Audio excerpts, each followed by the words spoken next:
Hey, it's Chronologically Gaming, the only channel that's perpetually retro because we're playing every video game in order of release. Welcome to October 1982. Here are the latest video games. We were last playing Serpent on IBM PCs, one of the worst Snake variants you could play on any home computer.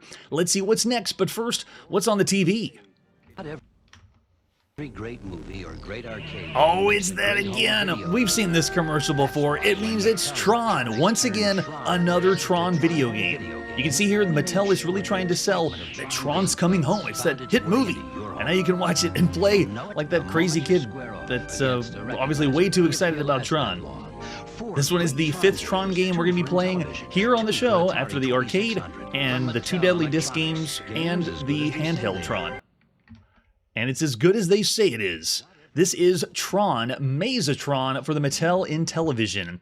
Let's see if this is like all the other Tron games, exciting and fun. Here's the box for Tron, Maze-a-Tron. Oh man, yeah, front of the box is awesome. It's very Tron-ish and Tron-y, even though we just saw Airlock where they're kind of ripping off Tron, but this is only on Intellivision. This is the 46th game we've seen for the Intellivision. That's how many games are out there right now. And for Mattel Electronics, we've seen 60 games. This is the 60th game that Mattel Electronics has given the world of video games. That's a lot of games. Let's flip it over the back. It includes a couple of screenshots because there's essentially 2 modes to this game. There's the auto-scrolling mode, and then there's where you face the MCP. You can see on the right picture. It's a game about computers played against a computer. Because this one you don't play with other people. It's single player only.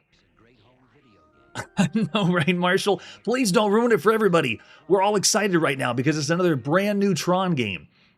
All right, here's the box and any other artwork we have for Tron Maze-a-Tron. So Mattel Electronics has done 7 games on the Atari VCS and 40 for their own Mattel Intellivision.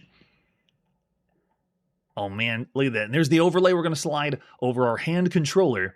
Get your fingers and thumbs nimble, ready on the disc. This one doesn't have too many things on it. All it has is the 1, 2, 3 stop and practice. That's really all you need. But you still kind of need help with the overlay. There's our Mattel Intellivision. Get your controller set, but remember, you only need one. This is 1 player only. And the cartridge we're going to pop into our Intellivision. Oh man, I'm so excited. A brand new Tron game. Yes, Tron. I mean, 5 games already, and this year is the year it came out. We are saturated with Tron. It's like we're going to turn into Pac-Mania all over again, but with Tron. Here's the manual for Tron, Maze-a-Tron. They got the MCP staring at you. This is a pretty big selling point because seeing the MCP that large on the screen was pretty cool, and they included it in the manual. Nice. All right, so you scroll down.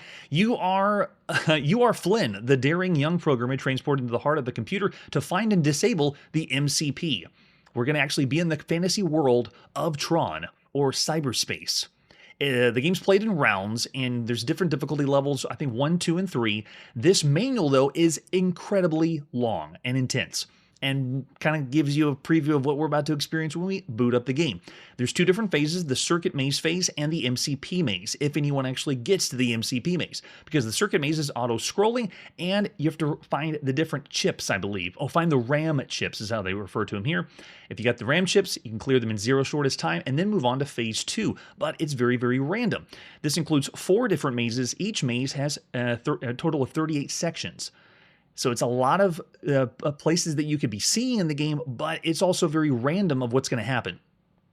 I know, right? Yeah, I love all the comments in the chat. This one is a divisive game, so I'm pretty sure we might have both sides of the spectrum. Here's the controls after we slide the overlay over. We got 3 different difficulty levels. We have the fire and force field, and then we have your disc at the bottom to move around. Not as cool as using the disc to play Discs of Tron, which we've already seen.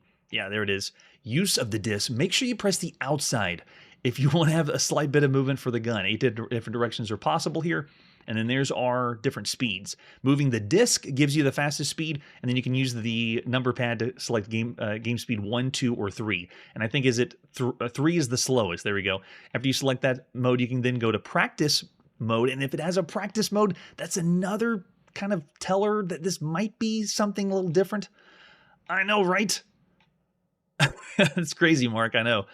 All right, so you can do the practice mode if you want to, and it explains how the practice mode works on either screen, and I think we can, Yeah, you can go directly to phase 2 if you want to just play the MCP, which means if you didn't get to see the MCP, you can do practice mode for it. Here's all the different components in the maze, and bear in mind this manual is 25 pages long. That is very extensive for a home console game. 25 pages, I don't know if I'm not going to go through everything, but you can see here it's going to break down all the things in the game. There's the recognizers, how to flip-flop the maze or change direction, the transformer, the force field to break through with the shield, the resistors, which really don't do anything, but then the ram chips. This breaks down the gameplay for phase 1, where you're supposed to go. You're essentially moving around a maze. It's a top-down maze game, but it auto-scrolls. How you move in the maze, you can't go through the green bus lines. They're like the walls of any of the mazes. You can flip the boards going back and forth. If you do step into the IO transport board, then you warp to a whole new maze, one of those 4 mazes I mentioned earlier. And we'll see that when we get in the game. If you succeed in the maze, you can finally go through the force field, gather all the zeros, unlock the latches, avoid the recognizers using your shield, stay away from the zaps because it drains your energy, and you're going to use this energy to help you in the game using force fields and so forth. And avoid those green bus lines. Make sure you stay energized. You can use this to help you out to determine how strong your shield is. Approximate strength of your shield. And then this is your energy that you'll be using in the game. There is no display on the screen, but as you play, you're going to want to use as much or use as little energy as possible so you can survive to phase 2. And this shows you how to do the ram chips. Actually, when you get to the ram chips, if you're lucky enough, pick the right maze, then you have to go determine the puzzle by moving up at the top of the ram chip or the bottom of the ram chip to lock in those zeros or ones. You have to get everything to have the right number, and after you go through the ram chips, then you finally finish phase 1 and move on to phase 2 gameplay, where you're essentially a cursor that's moving around the screen, and you're supposed to blow the chips and match either side.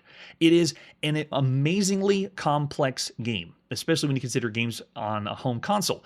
And bear in mind, we have not seen Indiana Jones on the Atari VCS yet. This one is tops for one of the most complicated games. They really went all out trying to do something beyond most people's comprehension for a console game. I'm just going to scroll through the manual so you can take notes and prepare yourself whenever we actually load the game up, going through all 25 pages. It's amazing. And to tell you the truth, most games on the Mattel Intellivision, we've seen this complexity since the beginning. They've made more complex video games, so it shouldn't be a surprise. Good luck, Flynn. Keep the stack intact. All right, we'll do our best. Here we go, let's pop it and play Tron, Maze-a-Tron. This is by Russ Haft and Eric Wells. Published by Mattel Electronics. It's October 6th, 1982. Oh, there you go, we get the bass going in. This is our 5th Tron game, and it is across all categories the 4th game that Walt Disney has done. Imagine a world where there's only 4 Walt Disney games total. It just blows my mind. The sound also was done by Andy Sells. Way to go, Andy. All right, so I'm going to give you the first experience you'd ever have with Tron Maze-a-Tron. You ready? The first thing you're going to do, by the way, I don't have any previous experience with Tron Maze-a-Tron. This is all brand new. No nostalgia here. When you first boot this game up, whether you have the manual or not, most people move the disc. That just gets you in the game. So what you're going to do is you move the disc, and then it's going to have practice on the screen. You touch the disc again, and then you're in. Here is your first experience with Tron Maze-a-Tron. You're playing on the fastest difficulty, which means the auto scroll is moving. I'm moving around as very looks like the Intellivision man, and you're going to get trapped on the edges. See how I'm kind of bumping into the bus line here? And I do have my shield.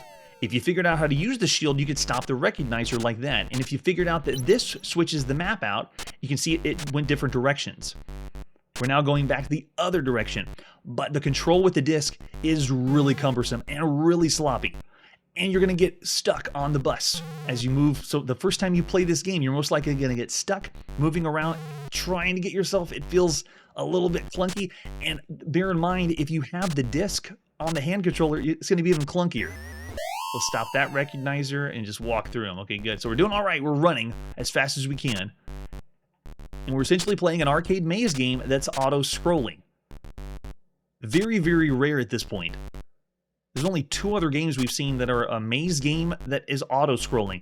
The other ones we played have scrolling freely. You can go wherever you want. But we're doing all right. So we didn't have such a terrible experience the first time, but we're not really accomplishing anything. So right now you're just having the fun of wandering around the maze while it's moving. And we haven't collected any more energy points. So we're slowly draining energy as we use our shield, and we're going to drain energy even faster if we touch those little fuzzy blobs on the bus. Doesn't it look good though? The graphics look really good. It looks fun. This would be a great game to showcase in a magazine or for a kiosk. So it's like the game should be destined for something good. Oh, look what we did. Uh-oh, not good. When we wander around and boom. Oh, I love the sound though. Sound is so nice. So you're essentially supposed to wander around this phase 1, finding the RAM chips. And we don't know exactly which maze that we're on out of the 4 mazes. We also don't know exactly how much energy we're using right now. What? How did I die? Did I not use the shield fast enough? I guess I did. So we've seen games already on the Intellivision and others on home consoles that are complex, but they usually play better. This one has a clunkiness to the movement and a complexity that is a little unnecessary. So also the randomness to it. Are we going to find a RAM chip? I don't know. Here you go. You can try to go up in here. There you go. There it is, the IO bus. Now, this is going to actually transport us. What it appears to be, we're scrolling to another part of the maze. No, we are actually going to a whole new maze, so we're playing one of those other 4 mazes that have been created. Let's go. And no, we reached the dead end again. This actually might be the same maze. I think it is. And dead. Darn, we're done again. All right, so it looks the part, it sounds the part. The gameplay, though, is lacking. Movement of the character is a little clunky. It has the wow factor. So if you're watching someone else play this, you'd be amazed. You'd probably buy the game.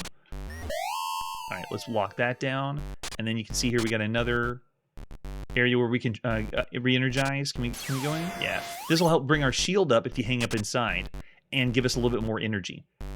All right, and then we got some of the padlocks here. No, I didn't get the shield up, and the recognizer got me. It kind of feels that way. We haven't seen Major Havoc in the arcades yet. I'm already seeing the chat throw it out. If you are familiar with this game and you did play or buy this whenever it was released, let me know if this was something enjoyable or if it was something that was clunky. For someone without the nostalgia factor, and of all the games we played so far on home consoles, it has too much complexity. We haven't played Indiana Jones on the Atari VCS yet, but it could have been simpler. It also could have played better, a little smoother, because as I'm moving around, I'm familiar with Night Stalker and other games on the Intellivision where you're as this character with the pretty smooth animation, but it just doesn't feel very smooth. Plus, I already have complaints about the disc at the bottom. I'm a big fan of the Atari VCS joystick, and this one just doesn't play the same. So this chip down at the bottom, the blue one, is just something to ignore. Get away from that. Nope. Go, go, go.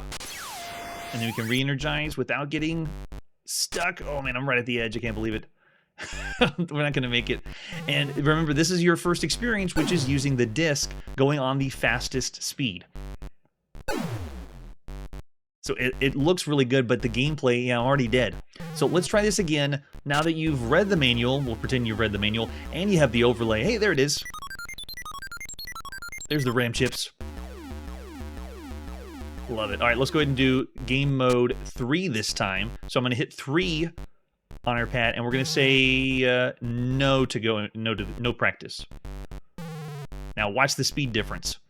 Much better. Now it's a little bit more easier to play the game now that it's slowed down. Yeah, we can use those transformers to recharge our shield when it runs out. And every second that we use that shield is running our energy down. I don't have enough in there, but I want to avoid this so we don't lose any energy. Just stay right there, Recognizer. Don't take me out. The only other auto-scrolling game we've played at this point was like Treasure Island in the arcade in 1981. That's a maze game, I should say, not just general auto-scrolling.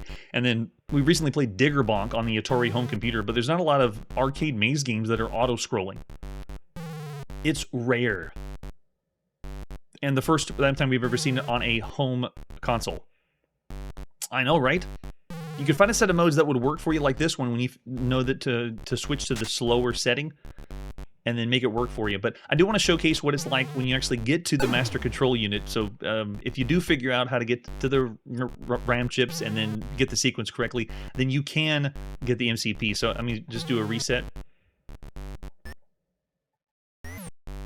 And then we're going to go in now. This time I'm going to go with same thing, speed of 3, and then yes, I'm going to say practice. There it is. There's the MCP. Look at that. A giant face looking at you is so cool. And then it's kind of like we're playing a command shooter now, where you can see the bits are on either side, the left and right side of the MCP, and you're supposed to fire your shots to get them to line up and match with the edges. And again, it takes a little bit of practice to get used to, because when you get here, you don't really know exactly what to do or how to accomplish the goal. It's essentially like matching things up. But you also have to know when to shield yourself whenever he's firing those lasers off at you. But admittedly, this is graphically great. It sounds great. The gameplay, though, is where this is missing. There's a lot. I'd much rather prefer, if you're going to play Tron games, all the other ones we played so far. The arcade version, obviously, but then the disc of Tron, I want to play better than this one, and even the handheld one, more fun than this. But it is, wow, amazing to see all that on the screen. Of all the games you can play right now on a home console, it's divisive. I've already seen in the chat a 2.5 star. So think of everything that we played so far on home consoles. While it looks the part and has the sound, if you were to play it yourself, it really doesn't have the gameplay, and it is a little bit too complex. We're going to see another version of this later in November, and the version we played was essentially the later version. And this marks the very first time we played a video game that has pseudo-hacking in it. You know, us trying to go into cyberspace, that kind of thing. That's kind of cool. But I'd say of all the games so far, I already see, look at 3.5 stars, right? I know, right? You have to try it yourself to get the best experience, but I'm actually going to say subpar. The controls aren't very smooth, and the experience isn't very fun, because you're essentially just going to be wandering around the maze, and it's even if you read the manual, it would take a lot of practice to get used to the game. Yeah. Oh man, it looks like Quantum Leap played this one, giving it a 2-star rating. Man. Yeah, 3 stars because of the way it looks. Yeah, it is very nice, but I'm going to go 2.5 of all the games right now you can play on any home console, not just Intellivision.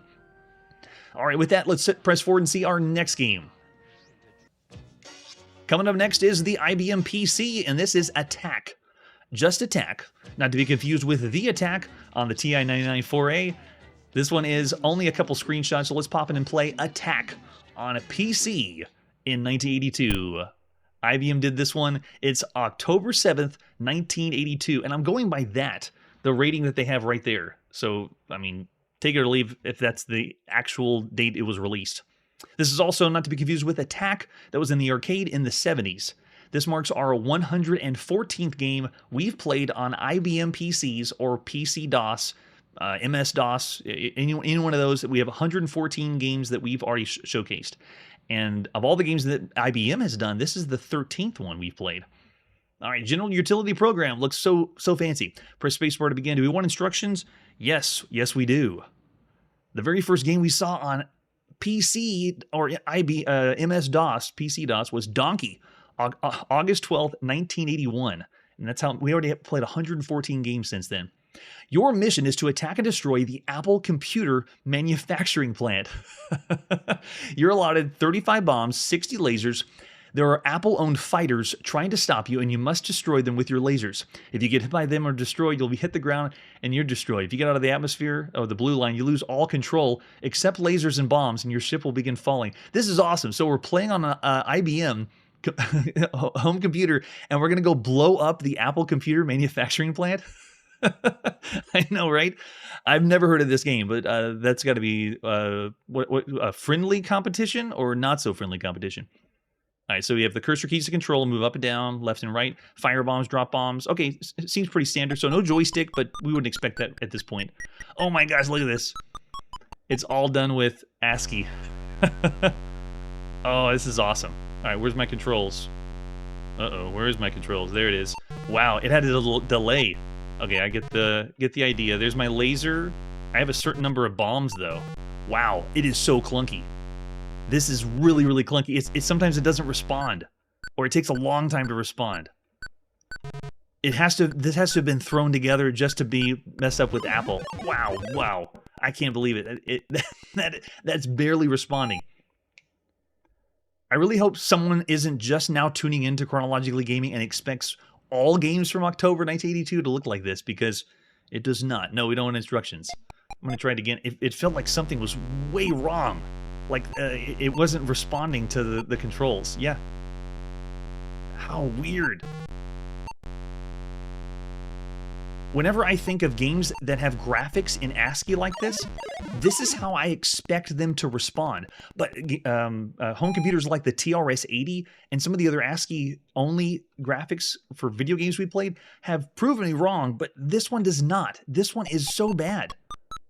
Oh yeah, this needs to be total fail. And yes, Apple wins. At this point, yeah, I'd say Apple would be the better computer anyway, especially if you don't want to pay like $5,000 for the computer to play this. Imagine if this is the game you had when your parents paid thousands of dollars. Yeah, it doesn't even work. No, it really is that bad. It is not responding, because we played this before, and I'm even not running this system on like actual 1982 processor and RAM. So we played other games on PC that are working better, but yeah, there's something wrong with this one. It feels like it's just delay, laggy. Oh my gosh. It's so bad. We don't even get to see the base. I think that is the base. Is that it down there in the bottom? All right, I guess Apple wins. Apple is winning right now as far as the quality of video games across that home computer. So the attack is... Wow. Obviously, it was Scramble, if you didn't pick that one up. This is our 47th Scramble game we played here on the show, and it's the 476th shoot-'em-up, if you want to barely call that one a shoot-'em-up. For our auto-scrolling shoot-'em-up, it's our 80th, and this game is really bad. This goes in the contender for one of the baddest games we've ever played. Borderline broken, so it's way down there. I already see a 1-star for Manly. Yeah, I can't even stand it. So it's pretty much, it's not as bad as Ground Attack on the Commodore VIC-20, which was the contender for one of the worst, and it's worse than Red Alert on the Commodore VIC-20, and those are really bad. So if you want to see Red Alert or Ground Attack, check out the link for all the games we've ever played down below and see how bad those are, but this is worse. I'm going to say of all the games we played at this point, 1 star for the attack. It's broken. It's a broken game. And with that, let's press forward and see our next game, and our next game takes us to Japan. So let's see what's on the TV in Japan.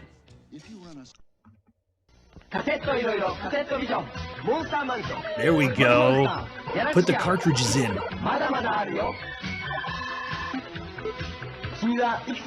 Yes, you'll be dancing just like that with your Epoch Cassette Vision.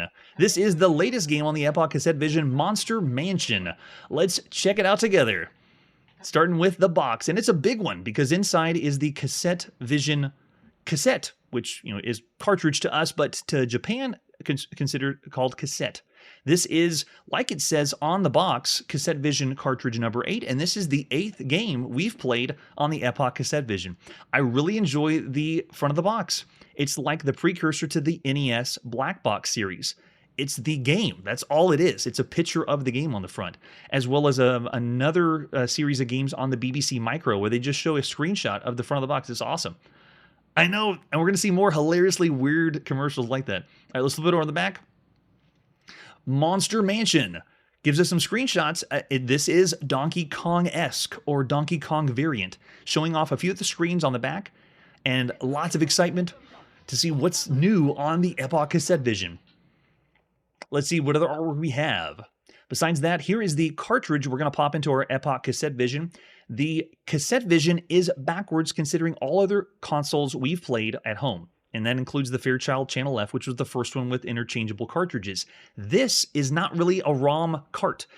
Even on home computers, they use ROM carts. This essentially has the transistor-to-transistor logic, or all the logic that would usually be on the console, but it's in this cartridge, so that the console would be cheaper. So the console's super cheap because it's like just you're buying a ROM, but then you put all of the system, which is in this cartridge, into it's backwards. It's wild and crazy stuff.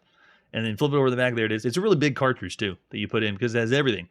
If you open up the whole thing, this is what you'll see on the inside sleeve of Monster Mansion. Exciting. And we also have the manual. Brush up on your Japanese and dive right in. It's going to introduce our characters. We're going to be playing as Taro-kun. There he is on the left as the blue character, and we're rescuing our girlfriend who is the pink character. Looks just like us. And there's the enemies we're going to be facing. Some demons, some devils, and then some obstacles to get out of the way. Thanks, Chiptune.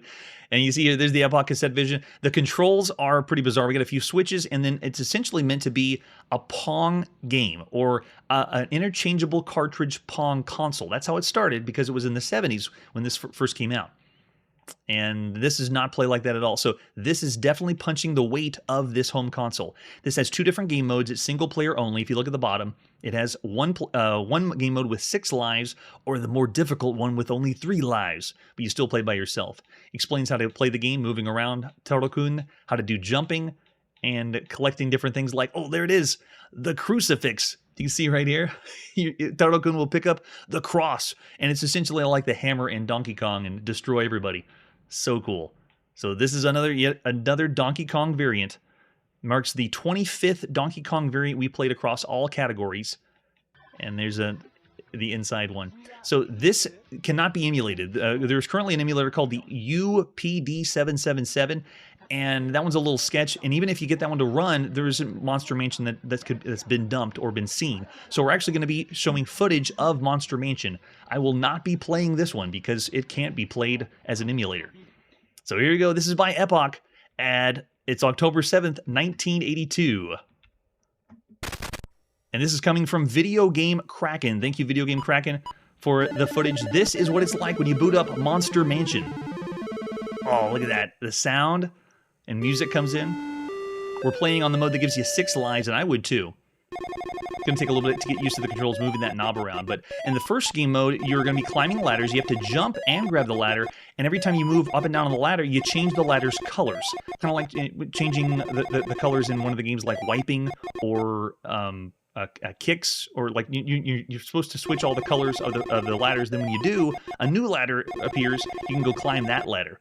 And the enemy at the top that's stolen your girlfriend is throwing down things to jump over, kind of like the barrels in Donkey Kong. It's so cool. Oh, is it Ganbat? Is that the name of the girlfriend you're rescuing?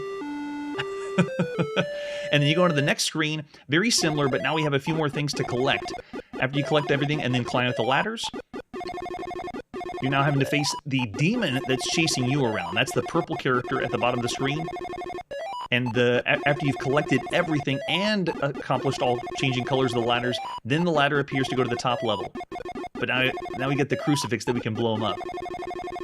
Yeah, graphically it does kind of look like Pickaxe Pete. It doesn't play the same though. Pickaxe Pete has a lot more maneuverability and a little bit smoother. This one's pretty clunky. It's a little bit better than when we played Yosaku, but Yosaku is... This one is an improvement, and this one is an amazement that they got this going on the Epoch Cassette Vision, a console that was designed only to play Pong games, and you're playing a Donkey Kong variant. It's awesome. It's fantastic. And of all the games we played, we call these arcade platformers, first started by Donkey Kong. This is the 46th arcade platformer we played. It's essentially a side view platformer, and you're jumping on one screen. That's arcade platformer.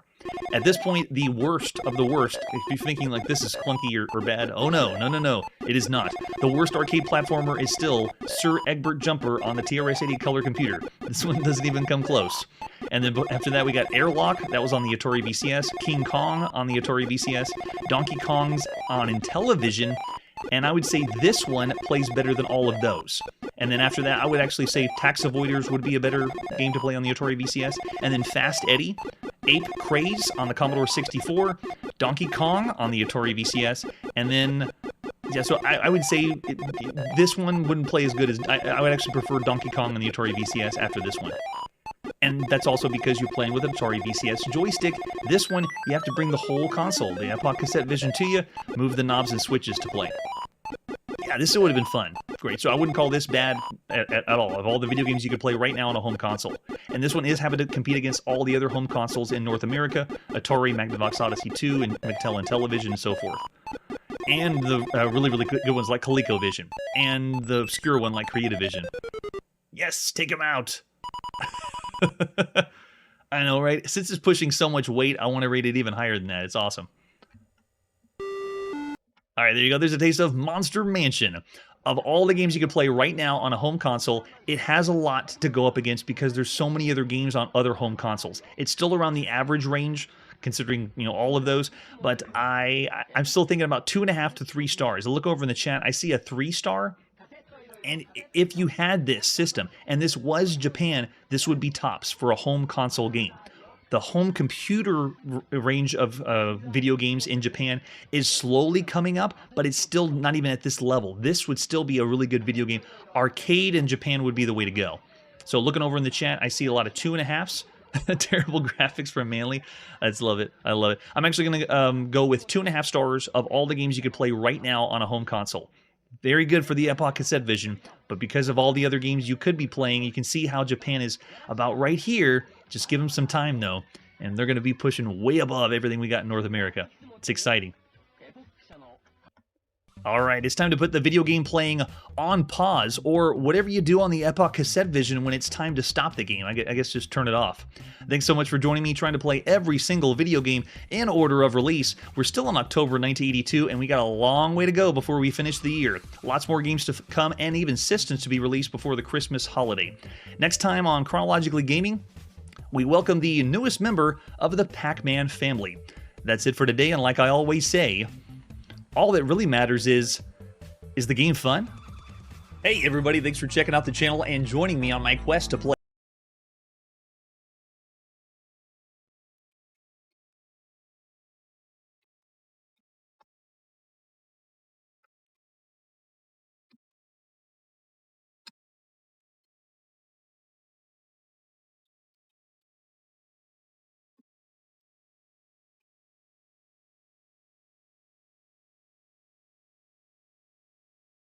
Click right to the game you want to see. Chronologically Gaming is the name to look for. We are perpetually retro, and we will catch you next time.